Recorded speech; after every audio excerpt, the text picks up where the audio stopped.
मैं तो हमेशा कहता हूँ कि मैं पक्का लाहौरिया हूँ, मेरी रे ख़राब है, लेकिन लोग कहते हैं ख़राब है, मैं नहीं कहता कि ख़राब है, मैं कहता हूँ मेरी रे ठीक है। मसलन जैसे मैं कहूँ कि लड़की सड़क चिरी नू रोड़ा मारिया, चिरी फुर करके उड़ गई। रेस कोर्स पार्क में खाबे ही खाबे हैं, आप देख सकते हैं कि यहाँ पर भटूरे हैं और ये भटूरे तैयार हो रहे हैं। आप भटूरा यहाँ पर डालेंगी और कैसे पकाते हैं वो बताएं हमें जरा। शुरू में टीवी चैनल्स में मेरी इसी रे की वजह से मुझे शायद टीवी से वापस अखबार में भेजने का प्लान हुआ था, लेकिन उस वक्त हमारे अदारे के सरबराह ने कहा नहीं, हम ये चाहते हैं कि जो रिपोर्टर जिस शहर से बोले वो उसी लबो लहजे से बोले। लाहौर कैसा लगा आपको? लाहौर अच्छा लगा। बावलपुर पहुंच गए, बन गए हैं दूल्हा। ये तो इनाम पहलवान ने अपनी पहलवानी के दंड दिखा दिए हैं, लेकिन कोई बात नहीं, पहलवान होता है। अमीन हफीज होता है। मैं वहाँ पर मौजूद था और मैंने अपने इदारे को बताया कि यहाँ पर बारिश हो रही है और जो गोरा है वो यहाँ पर गिरा है और वो मर गया है अमेरिकन एम्बेसी के पास ही।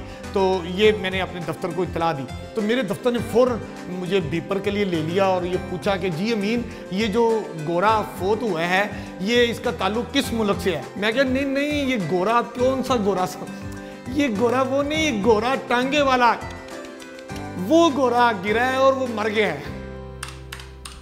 मैंने इसलिए जंग और जियो ग्रुप को छोड़ दिया कि वहाँ पर जो तनख्वाह मिलती थी, अब उस तनख्वाह में सच्ची बात है अमीन हफीज साहब का गुजारा नहीं हो रहा था।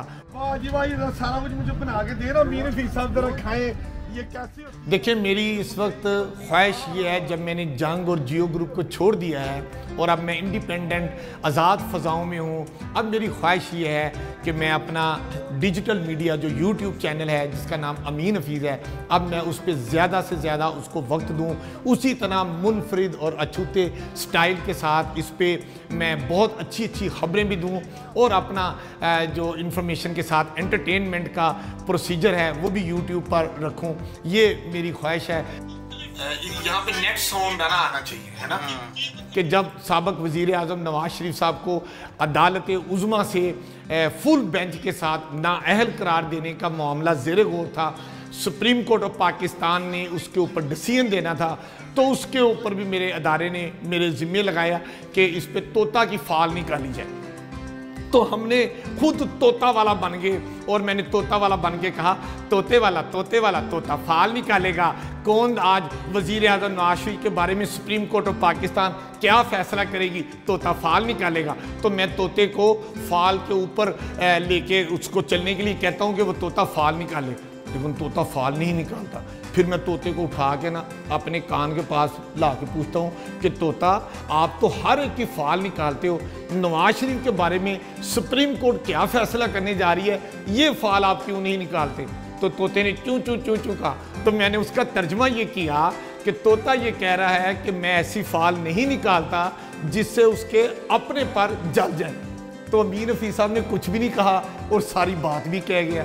बड़े वाक़यात हैं, लेकिन एक वाक़या मुझे याद है कि सदारती इलेक्शन हो रहे थे, ये साल 2008 की बात है, जब जनाब आसफ़ अली ज़रदारी साहब सदारती उम्मीदवार थे। तो उस वक्त इलेक्शन कमीशन और पाकिस्तान ने ये कदगन लगा दी कि जब उम्मीदवारों के कागजात की जांच पड़ताल होगी तो उस वक्त कमरा अदालत में कोई मीडिया नहीं होगा, ना प्राइवेट मीडिया होगा, ना इलेक्ट्रॉनिक मीडिया होगा और ना ही सरकारी मीडिया को इजाज़त दी। तो हमारे अदारे ने ये फैसला किया कि पता नहीं उस दिन क्या होने जा रहा है, जो chief election commission of Pakistan ने ये पाबंदी लगाई है, हमारा कोई रिप्रेजेंटेटिव वहाँ पे होना चाहिए।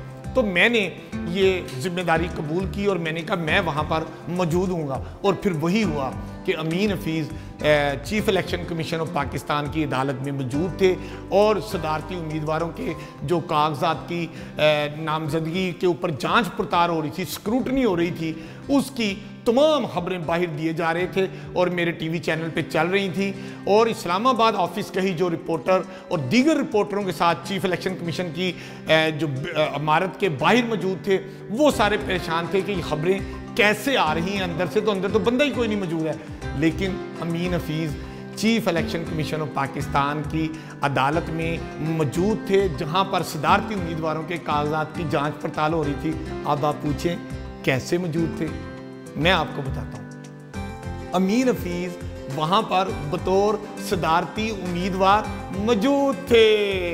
अब सदारती उम्मीदवार को तो कमरा अदालत तक पहुंचने में कोई रुकावट नहीं थी, अंदर बैठने में कोई रुकावट नहीं थी, मुझे वहां से कोई निकाल नहीं सकता था।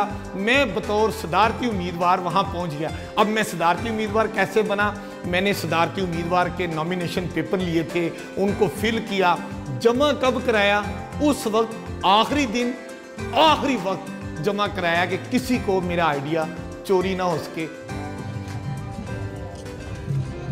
मैं अपनी फैमिली के साथ जहाँ कहीं कभी खाने पे जाता हूँ या कहीं सैर व तफरीह के लिए अपनी फैमिली के साथ होता हूँ, तो लोग रोक के मेरा नाम लेके मेरे साथ तस्वीर बनवाने की ख्वाहिश करते हैं। तो मैं समझता हूँ मैं जितनी मेहनत करता हूँ मुझे उसका सिला मिल जाता है, और इन्हीं शवाहद की रोशनी में मैं कह सकता हूँ कि लोग मुझे प्यार करते हैं।